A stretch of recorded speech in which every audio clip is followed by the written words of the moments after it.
ভাইয়া আমি তো বারবার আপনার এই রামবুটানের মানে রাজ্যে হারিয়ে যাচ্ছি আসলে। তো এই যে প্রথম যখন চারা নিয়ে আসছেন মানে কতগুলো চারা নিয়ে আসছেন? নিশ্চয়ই ইম্পোর্ট করে? আমরা চারা নিয়ে এসেছি থাইল্যান্ড থেকে। আচ্ছা। আমরা চারা এনেছিলাম ৩০০ প্লাস। এখন বর্তমানে ২১২টা গাছ আছে এবং প্রত্যেকটি গাছে আমাদের ফল আছে।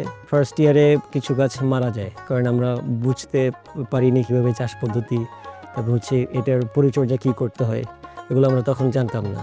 তো আমরা ট্রায়াল এন্ড এরর করে এটা শিখে তারপরে এখন আমরা আলহামদুলিল্লাহ খুব ভালোভাবে এটা চাষ করি। ফলগুলো দেখে আসলে তাই মনে হচ্ছে কারণ প্রত্যেকটা ফল অনেক হেলদি। তো এই যে দেখেন আমি দেখাচ্ছি থোকায় থোকায় ফল হয়ে আছে একদম, মানে এবং গাছ ফলের ভারে কিন্তু গাছ নুয়ে পড়ছে মাটিতে। দেখেন একদম মাটির সাথে ফল কিন্তু লেগে আছে। এক একটা থোকায় প্রায় 1 কেজির উপরে করে ফল থাকে। এটার পরিচর্যাটা খুবই ইজি। আমরা এই জিনিসটা বাইরে থেকে আনার কারণে আমরা বুঝিনি, কমপ্লিকেটেড করে ফেলেছিলাম। আমরা ইনিশিয়ালি কেমিক্যাল ফার্টিলাইজার্সগুলো অ্যাপ্লাই করেছিলাম। তো এখানে হচ্ছে শুধুমাত্র অর্গানিক যেগুলো আছে এই আপনার হচ্ছে ভার্মি কম্পোস্ট, তারপর হচ্ছে গোবর সার, এগুলো দিতে হবে। এর বাইরে হচ্ছে যখন এই গাছটা ছোট থাকে কেমিক্যাল সারটা সহ্য করতে পারে না। নিজেদের ভুলের কারণে অনেক আমাদের গাছ মারা গেছে। এই যে আপনি এখানে দেখেন একদম দেখেন মাটির সাথে লেগে আছে। দেখেন এই থোকাটা আপনি ধরেন, দেখেন কত হেভি একটা। এটা আমার মনে হচ্ছে আনুমানিক এখানে 5 কেজির মতো তো হবেই। আপনারা হয়তো বা মনে করতে পারেন যেখানে অনেকগুলো থোকায় আসলে রামবুটান ধরে আছে, কিন্তু না, আপনি দেখেন একটু খেয়াল করলে এখানে কিন্তু 3টা ডালেই এতগুলো হচ্ছে থোকায় রামবুটান ধরে আছে এবং এটার ওজন হবে মিনিমাম 5 কেজি। তাহলে বুঝতেই পারছেন পুরো গাছে কত কেজি হচ্ছে রামবুটান পাওয়া যেতে পারে। ভাইয়া কত কেজি পাবো আমরা একটা গাছ থেকে? আমাদের হাইয়েস্ট একটা আছে প্রায় 200 কেজির উপরে আছে। মাশাআল্লাহ মাশাআল্লাহ, মানে আসলে ছিল আমাদের 60 কেজির মতো। তো এভারেজ অন এন এভারেজ আমরা 100 কেজি ধরছি। এটা তো একদম গর্ব করার মতো। জি আলহামদুলিল্লাহ। ভাই এই যে থাইল্যান্ড থেকে আপনি রামবুটানের চারা নিয়ে এসেছেন, এগুলো কি এখন থাইল্যান্ডে পাঠাতে পারবেন?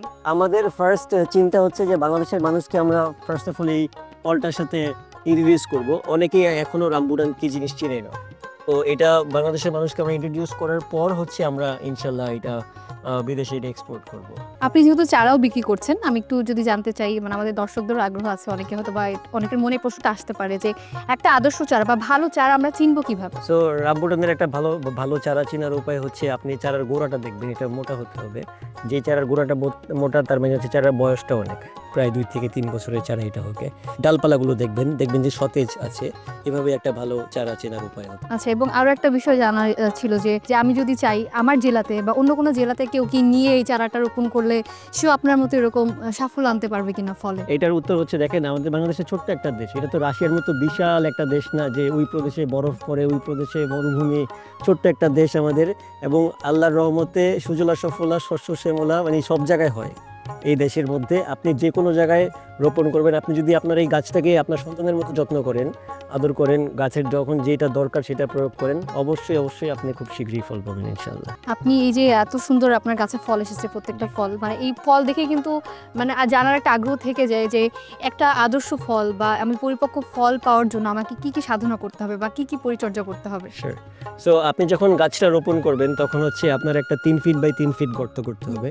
3 ফিট বাই 3 ফিট গর্ত করার পরে আপনি গর্তটার গভীরতা হবে হচ্ছে 1.5 ফিট।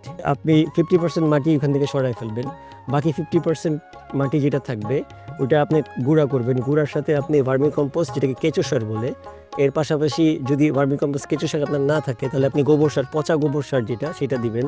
এর পাশাপাশি আপনি দিতে হবে কোকোপিট, আর যদি কোকোপিট আপনার কাছে না থাকে চিটা ধানটা দিবেন, বা আপনি কাঠের গুঁড়াও দিতে পারেন। এগুলো দিয়ে আপনি মাটিটা প্রস্তুত করে তারপর চারাটা রোপণ করবেন। চারাটা মাটিতে যে লেভেল, এই লেভেলে রোপণ করতে হবে, উঁচা করার কোনো দরকার নেই।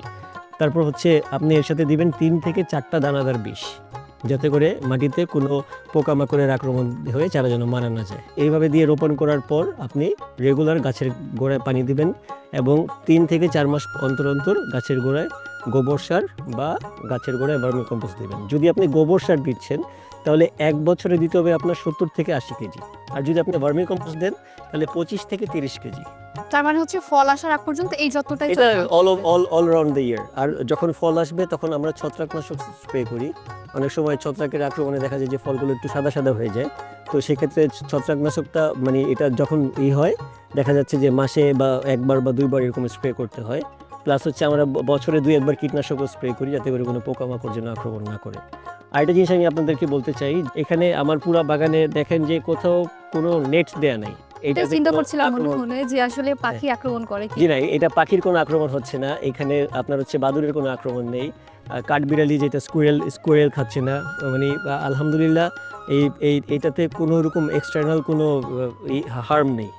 তো এর জন্য হচ্ছে আমরা খুবই স্বাচ্ছন্দ্যে এটা গাছে রাখতে পারি, অনেক দিন গাছেও থাকে এটা। বাহ, তার মানে তো সব দিক থেকে বলা যায় পরিপূর্ণ একটা পরিপূর্ণ একটা- লাভজনক অবশ্যই লাভজনক।